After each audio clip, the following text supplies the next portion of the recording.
Hi, and welcome to Comic Talk. I'm Joshua. And I'm Drew. And this is our weekly pull list review, part of it, for September 21st.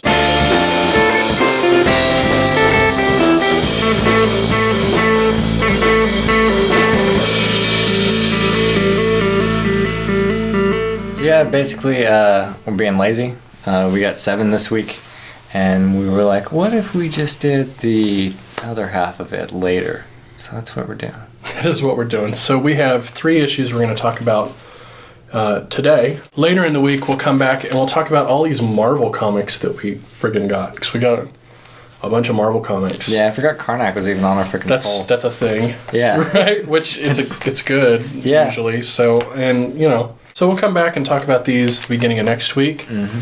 Because there's just a lot of stuff, and we don't like rushing that hard, and we're lazy. So between the two... Yeah.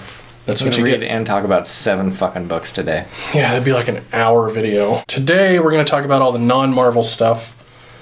So that is Ringside, number 7, Fuck Fairyland, number 9, and Archie, number 12. So let's start with the one that was on the top of the pile. This is Ringside, number 7, by Keating, Barber, Mar, and some other people. This is turning into one of those books that's so heavily character drama that I don't want to give a synopsis to it. Yeah, I agree. Yeah. But it's getting so strong. It's really strong. Yeah. Mm-hmm. It continues to go in directions I don't expect, but not in a crazy, whoa, twisty-turny, didn't expect that, M. Night Shyamalama ding-dong kind of way, right? It just, in these very natural progressions of characters that once you see it, you're like, oh yeah, of course that's what's going on, or that's what he's going to do. Right. None of it feels forced or surprising. Mm-hmm. It's like exactly, I think we talked about this last time, where part of the surprise is how natural everybody always feels and how much they don't break character, right? Yeah, it's surprising in that it's probably what would actually happen, which is strange. I don't know of a lot of books like that.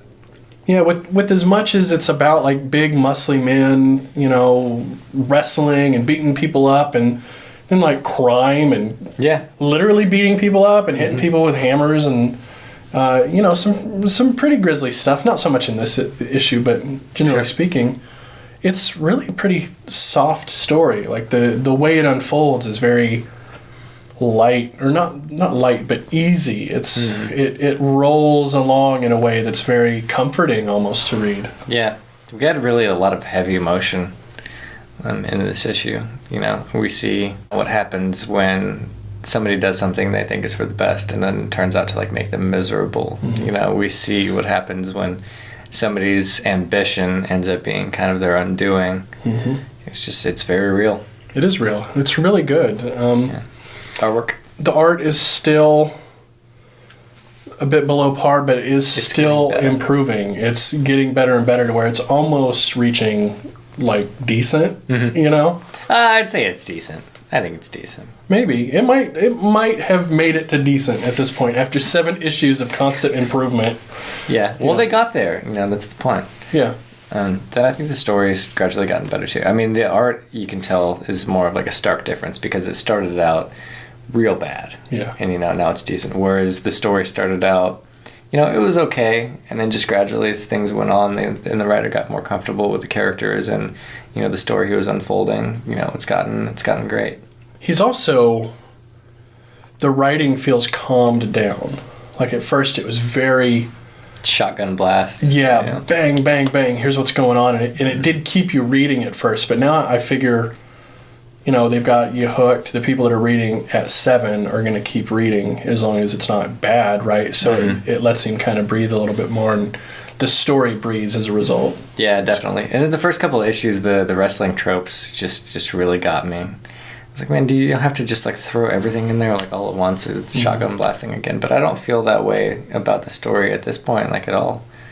Yeah, well, the wrestling it's still there in a big way, but it's not the focus in any way. It's, maybe a third of what's going on is even about wrestling. Mm-hmm. But even when it is, it's not like them in the ring doing a bunch of stuff. It's mostly backstage, them talking about the industry and things like that. Sure. The next one on the pile looks to be Fuck Fairyland, or Fuck It. I Hate Fairyland. Scotty Young and Jean-François Ball. Gertrude loses a game of cards, and she has to go into her hat and retrieve a thing to settle a debt. This one, it's still funny, but I'm not in love with this series the way I was before. Sure. I mean, the first 4 or 5 were just so strong. Yeah, I was nervous because that was originally going to be the whole thing, and he decided to expand it, and I think he just had a stronger vision, for the first series than he did for this. They had to catch a typo in there, too. There's a couple. Really, yeah. I caught a couple typos. Did you? Yeah, which is weird. For some, I don't know, I feel like maybe this isn't as big as I think it is, but it just feels to me like something like this you would catch those. I don't know. It's weird. Yeah, well, it is an image book, so I don't know if they have editorial. Yeah, he might have nobody editing at all. He might just be doing it himself. Yeah, there's a letterer. Well, he done fucked up then. Yeah, but there doesn't seem to be an editor, so maybe they should get one. But yeah, this story was okay. It just doesn't have the same charm. It had some good moments. Larry is still pretty great, but it's starting to just feel a little bit repetitive to me, which is surprising because it was so non-repetitive for like the first 6 or 7 issues. We don't really have like the same drastic status quo changes that we did either. I feel like that's a big part that's missing. I mean, I feel like this kind of progressed with a couple exceptions in the way that I would expect it to. Like when her new best friend, instantly dies pretty much. It was like, okay, that's a slight bit of a curveball. Not really for this series, but from the standard form. But the rest of it, I mean, I think we read a lot of this storyline in that Archer and Armstrong thing that happened. And it was just as blah there. Yeah, just the pocket universe kind of thing. Yeah. I think part of it is just we don't have a good overarching thing to eschew. A big part of the allure here was that he was setting up these big ideas and then knocking them down. And now that we don't have that, I feel like it's missing a little piece of what made it so fun to read. Right. That was the big appeal for me. It's set up like this sweet little story, but then it just fucks that off every chance it gets. Right. Whereas now it's just kind of, like a TV 14 cartoon or something. Yeah, there's nothing to ignore, which is what it did so well before. It was ignoring what you expected it to pay attention to. Right. The artwork's still good, though. It is. It looks great, yeah. Yeah. Grab this real quick. I'm going to go.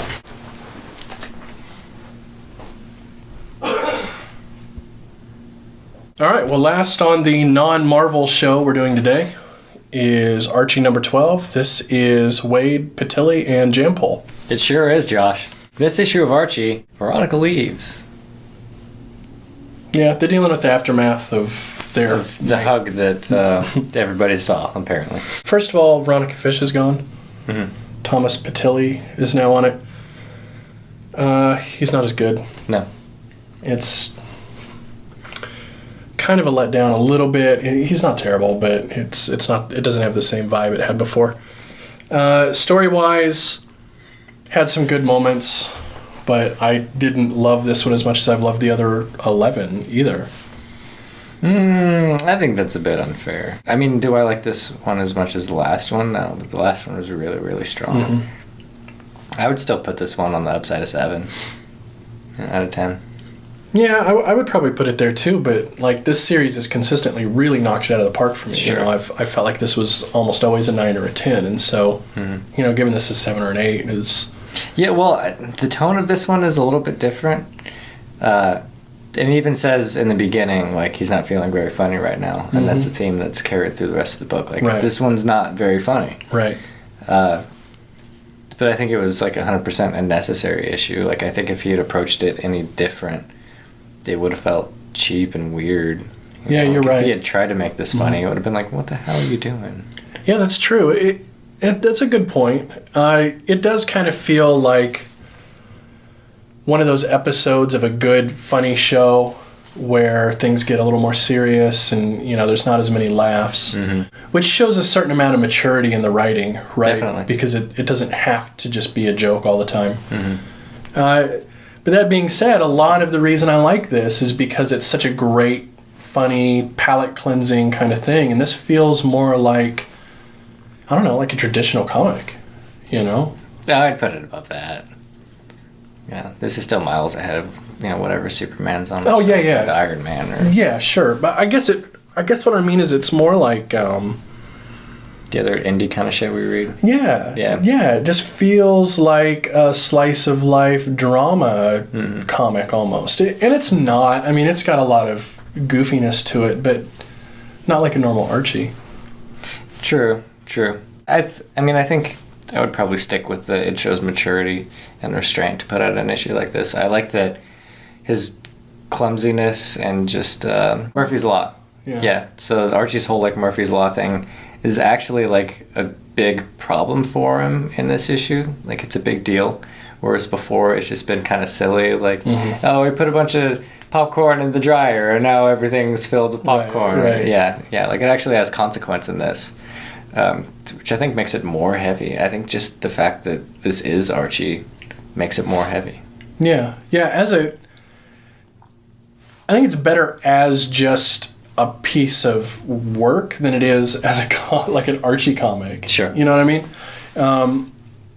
Which in the longer scope is cool, but it was just not, I guess it wasn't what I was expecting to get here. Sure. But it's still good, you know, and I do like a lot of what they did where, you know, they're choosing, you know, especially with Betty, choosing the friendship over, you know, other extraneous things as much as it like sucks for her, like she does it anyway, I think is really cool and like grows the character and does a good job of creating, you know, character drama here. Which is something we've seen in this a lot, where instead of just taking the character in the most obvious direction, like we get a complicated person having, you know, conflicting issues occurring at once that they have to work through. It's Sure. The one thing that I didn't really like about it is they kind of put her new boyfriend in the pigeonhole a little bit. Like they played up the jealous part a little bit at the beginning, and you know, I would have liked if they would have kind of like reined that back and, you know, did like they usually do with Veronica and like portray them as a good person, you know, and they just kind of have like their own issues and stuff like that. But that's not really the direction he went. Like every time in the panel, like every time Betty got a text from him, I was like, dude, fuck this guy, like a little bit more.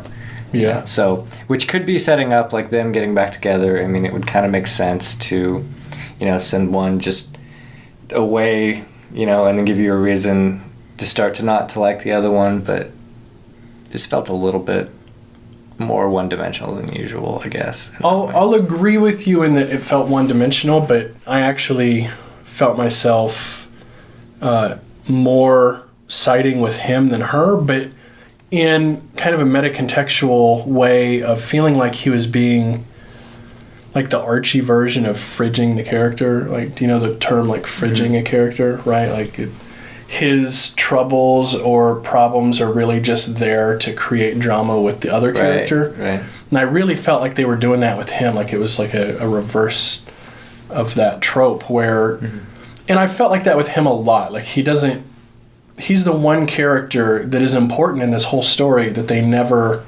spend any time to develop. He really is just there as something to, you know, knock Betty off against. You know what I mean? Sure. So that felt a little weak to me and kind of partially weakened it as well, because I would have liked to have gotten a little more of his perspective. I feel like that would have been more true to what we've had in the past with Archie. Maybe that's the problem, is that we didn't really have, you know, the character development with him that we've had with everybody else. Because if we had, you know, then we would be more apt to want to take his side on things versus, you know, somebody who's been basically like a C character up to this point, you know, is now creating this conflict. So of course we're like, you know, fuck this guy. Right. Yeah. I think that's my main issue with it, is just that he was kind of let down in regards to character development, which has been the linchpin of this series so far. Sure.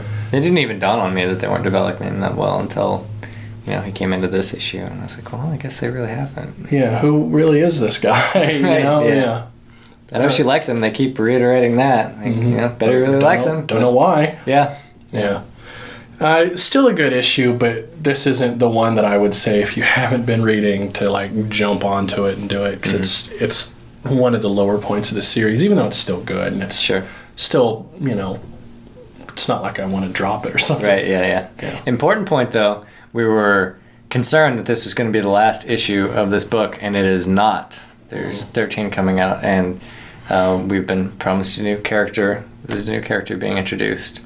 So, could theoretically be a good jumping on point for somebody next month. Yeah. Not now, but then. All right, so that pretty much wraps this one up. Remember, we'll be back early next week. We'll talk about Vision, Karnak, Power Man and Iron Fist, and the Trials of Astonishing Ant-Man next week, early in the week, like sometime between Monday and Wednesday, Yeah, before we do this again, we'll do that. Right. So come back and check that out. Scouts on, bro. See ya.